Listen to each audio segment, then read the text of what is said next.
But Soulkey, as we saw, has that tricky roach play up his sleeve to defend against you if he thinks you're doing something tricky. I think it's going to work out really well. Guys, let's head into game number 2 between Soulkey and Hack and Belcher Vestige.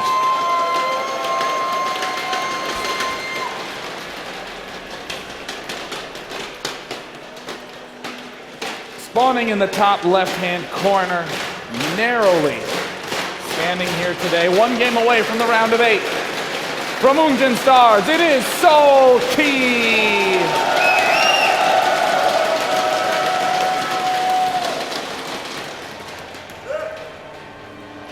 And his opponent, who had an incredible run in WCS North America, nearly got to the round of 8 with incredible builds. Can he do it here when he's down 0-1? Star Tail Hack!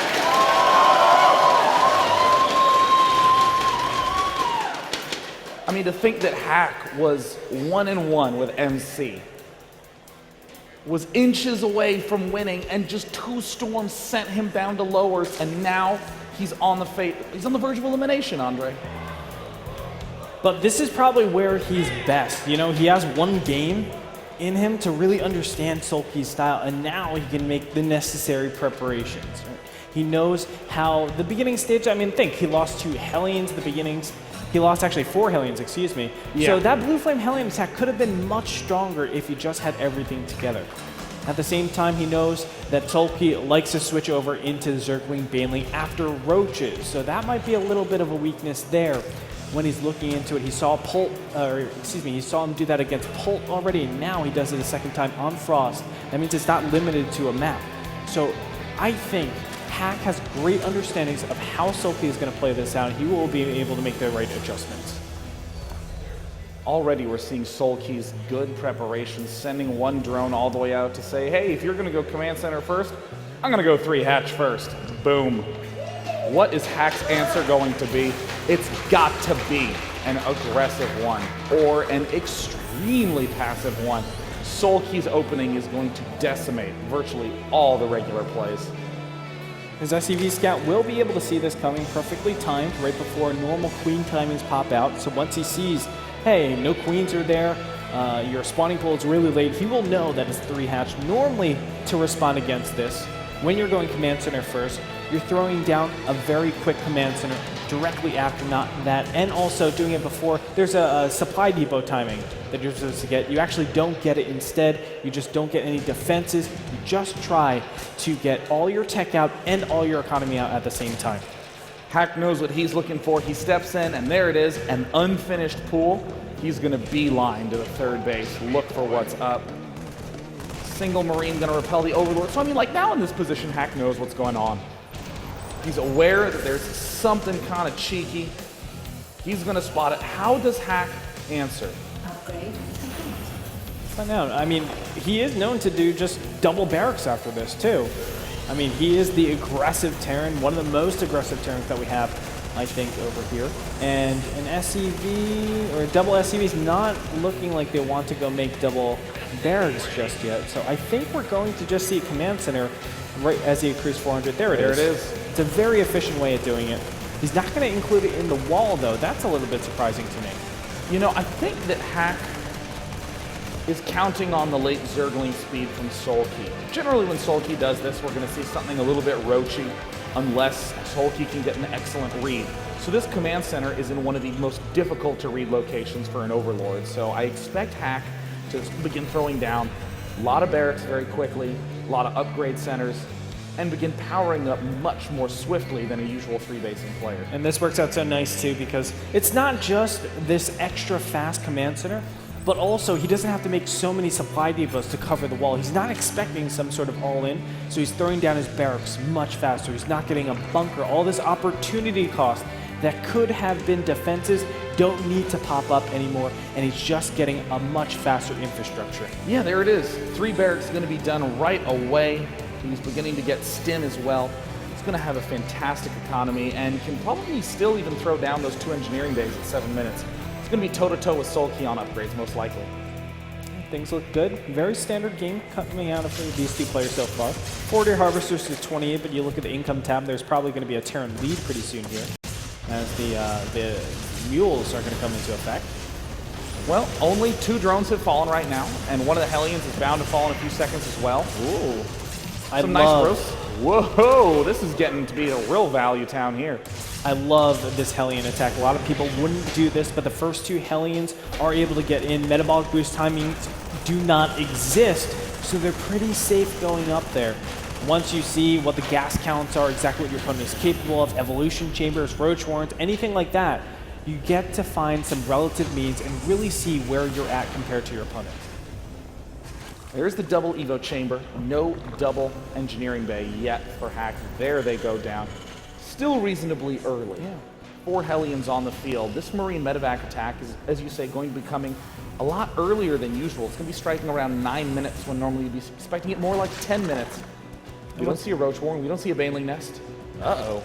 Soulkey's basically going to be accepting a Marine medevac attack with just lanes and queens. I don't think he even expects this. I mean, who actually expects that? Especially when you see a 3rd command center being popped down there. Like, that is so rare that you'll ever see double medevacs, a 10-minute attack, and Hellions out on the field. And on top of that, he has his upgrades at right time. So maybe he even sees this attack and it's like, oh, okay, I'm still ahead in upgrades, wow. But he's actually behind in upgrades. Or, no, he's even, I'm sorry. Well, there's 1 hatchery down. Soulkey is likely to throw down a 2nd hatchery and do this 5-hatch bust. It's very common with this opening on this map, especially if you're getting a little worried, a little leery about some sort of swinging attack. Baneling nest going down. We don't see any 5th hatch yet for Soulkey. Hack is preparing himself nicely, just starting that combat shield, and I actually think that Soulkey needs to move out a little bit earlier than he feels comfortable doing.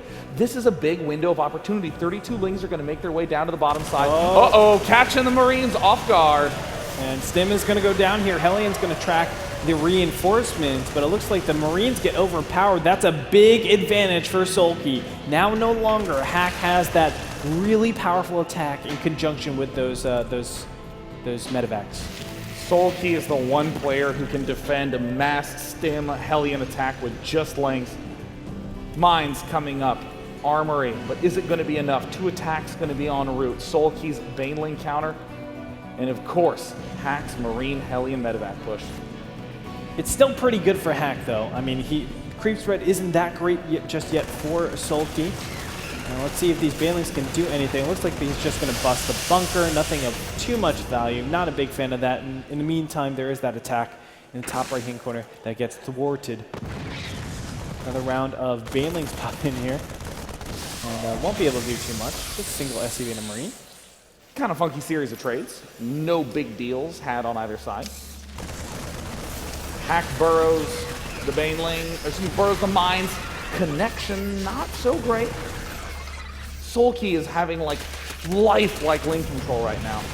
Yeah, it's kind of crazy. I mean, the saturation of the base is really small. 53 drones out, 53 SCVs out rather, for the Terran player. Very surprising count. Spire about to finish. You can see it's 11 minutes, 40 seconds. So it's coming out at a pretty reasonable time. Burrow is already finished. This is awesome. I mean, it's so minor, you would say, but just tracking units all over the field, being able to spread out burrowed Zerglings, it's just a great way of not only surprising your opponent, but knowing and keeping track of wherever they are. Well, it looks like Hack prepared and ready.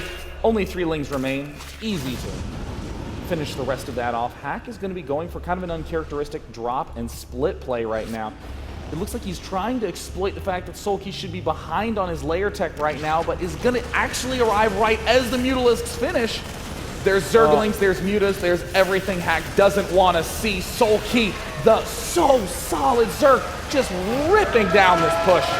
Although the attack of the 4th base did reasonable damage, denying that actually helps out so much, especially on Belshir Vestige, but shutting down 2 medevacs worth of units, always really good. That's the problem with Soulkey's play, and at the same time, his strengths, right? He prepares for these drops, he has units in positions, but if there's a large force going in another direction, it's hard for him to just assimilate his units together and just connect or have a good connection with the Banelings to shut down some attacks.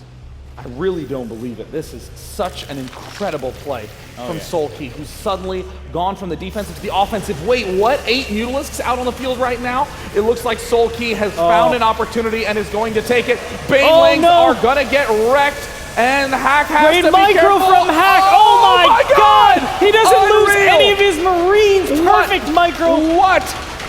Target firing Banelings one at a time. What a move from Hack. Shouldn't have been able to defend that. Just incredible. And now gets the scan against the burrowed Baneling, forces the Zerglings back. A big win. That was a 2-2 timing window. Look at how far away 2-2 is finished for the Terran player. That was such a tiny window. But Soulkey tried to get it done. It did not work. With some exceptional micro Hack now, I think he's in prime position. Greetorb, 28 Banelings went down. He didn't split his Marines. He stood strong, target fired them in the perfect succession as to lose none of his Marines. And what does that mean for Soulkey? Soulkey only has 13 Mutalisks on the map. He needs 20 to 26 right now to be able to pick off mines, to deny medevac drops, to hold off this aggression that Hack is powering up. And suddenly that opportunity is gone. Hack with the second barracks, the great splits again, not losing a lot of SCVs. Hack is playing out of his mind. This is incredible. I mean, every single attack that's been done, Hack is devastating. Now this attack at the third base, where are the units prepared? All the units were normally going to be aggressive. Muta's moving all the way over there. That's the perfect time for Hack to push up and take out more creep over on his side of the map, which is closer to the fourth base of Soulkey's. Well, there's the answer from Hack. Your Mutalisks are up in the top right. Sweet. I'll push the left. Banelings getting great connections, picking off a nice pack of Marines there, but look at that target micro. fire. He can easily pick off these Banelings. He's happy to engage them. Oh my God. How does he do that? It really is incredible. Now just going to pick up Baneling. Baneling stay alive there. Where's the reinforcements though? Hack did not transfer everything over and now has to land. The reinforcements are over to the right side and only Muta's out in the field, although 36 Zerglings in production right now. That's going to help a lot. You can't emphasize that enough, Andre. 0 Banelings are on the field.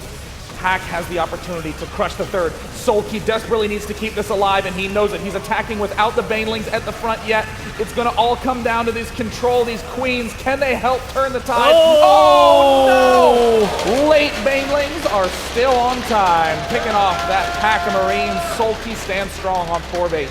Hack showing a little bit of micro blunders there, but that's probably the first time we've seen of him all game long. +3 attack is being researched. That's an important trigger to give your units a lot more cost efficiency. A 4th command center on the way. Things are still looking good for Hack overall. You can see the 4th base hasn't really been established for Soulkey just yet. He needs those gases. He's still struggling to get his Muta count up.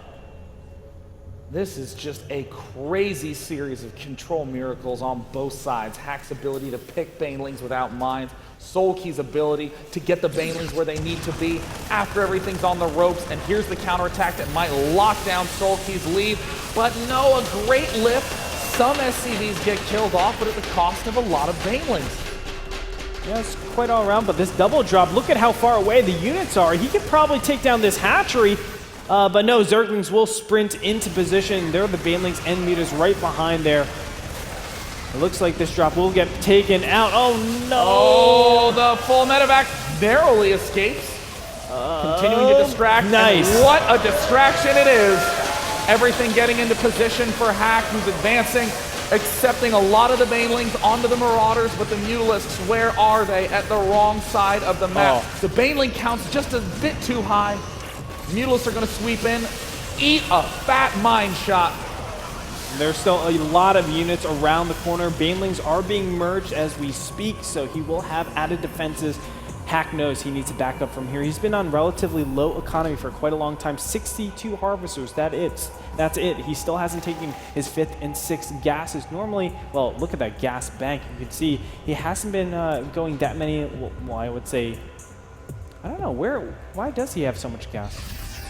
He's just been on 3 base for so long, flooding almost all Marines and cutting a lot of the medevacs. Yeah. He's not had that many. His gas is stockpiling as he's trying to get up enough bio, and it looks like the Mutalisks are trying to swing into a vulnerable location, and Hack is being stuck in the position we saw Holt get stuck in. How do you split up your forces to be able to defend 2 far away command centers? I'm trying to look for it. I mean, Hack still is up against a 4-base Zerg, and if he pushes this a couple more minutes. Oh, God. The swing into the natural base. Hack not prepared. Banelings are not able to get great connections, though. There's not a lot of them in this composition. Oh, SCDs all going to get chewed alive. Marines in the main begin to stim to try to hang on. Marines are greatly weakened, having to double stim to get back home. Medivacs, what are you doing? Straight at the front line. Banelings going to go ahead and meet all of these huge Burrow Banelings on the ramp. Burrow Banelings! Yo! The perfect execution by Soulkey, just denying Hack any chance of winning this game. Now that he's inside the production line, the 3rd and 4th base, they're kind of they're an island right now. They can just be isolated so easy, but Soulkey doesn't want to go for them. He's just going to keep going into the production line, take advantage of this momentum. Widowmine does more damage to him. And there is GG. Soulkey will advance on into the quarterfinals of WCS Season 3 Finals. Having gone back-to-back solid Zerg vs. Terran wins, Soulkey demonstrates why he deserves to be in the top 8. Might not have been able to handle the